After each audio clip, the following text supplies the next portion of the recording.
If you had to choose one dividend ETF to hold for the next 20 years, a lot of investors would choose and have one choice when it comes to the Schwab U.S. Dividend Equity ETF or the SCHD. But here's the real question.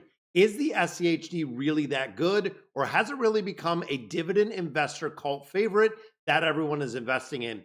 So in the next 10 minutes, I want to break down the SCHD in the entirety, what it actually holds, how the ETF is choosing the companies, the dividend strategies behind it, the real performance, and whether the SCHD really does belong in your portfolio. So let's go ahead and break this down. Now, the SCHD is a dividend-focused ETF created by Charles Schwab Corporation.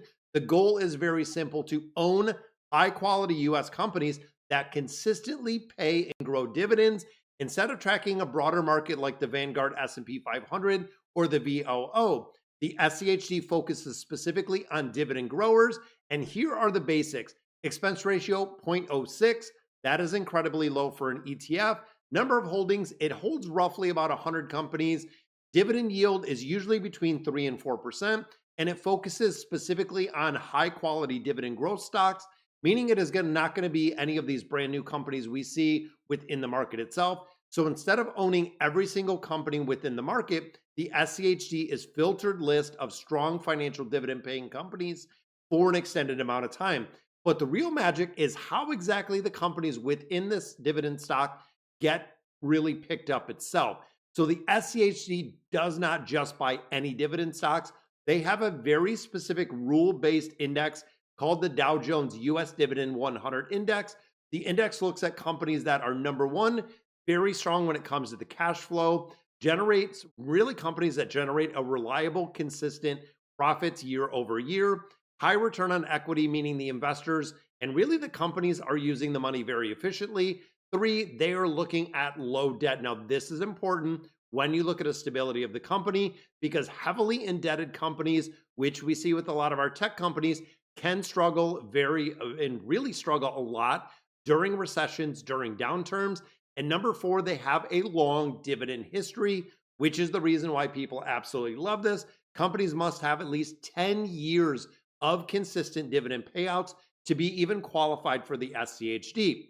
So the index filters thousands of companies that are within there, the strongest dividend payers in the US market.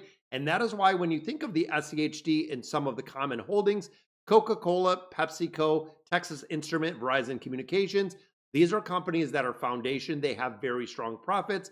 They are very stable when it comes to the business model, and they have a very long dividend history that they've been paying out.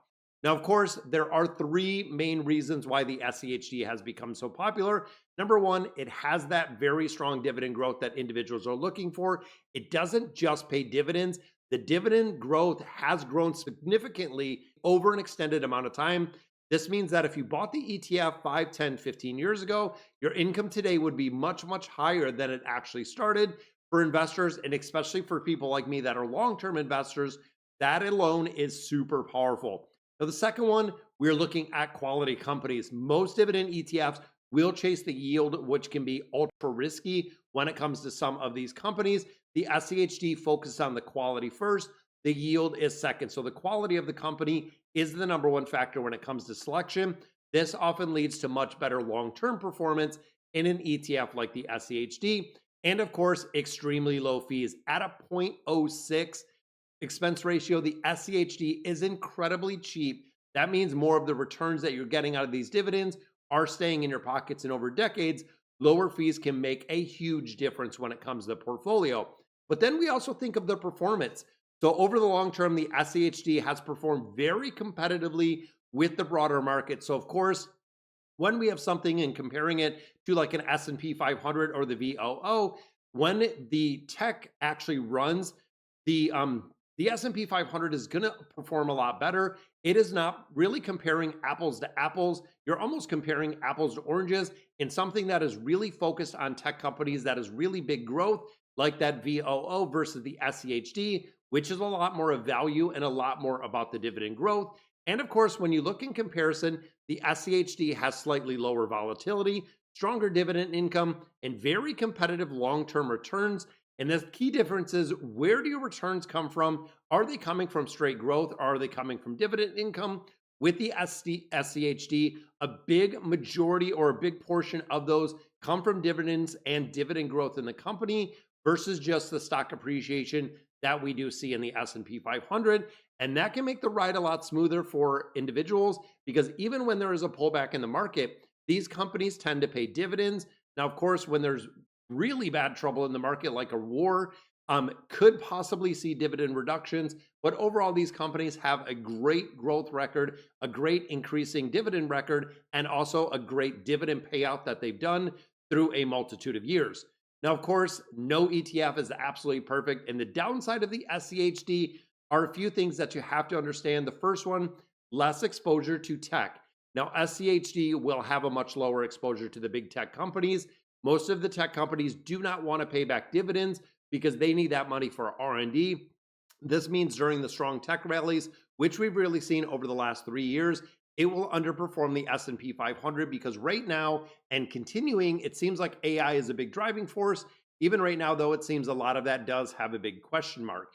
Then, of course, because the SCHD focuses on dividend payers, it could really miss some of those high growth companies, which again is what we're seeing, that reinvest the profits instead of paying the dividends in the entirety.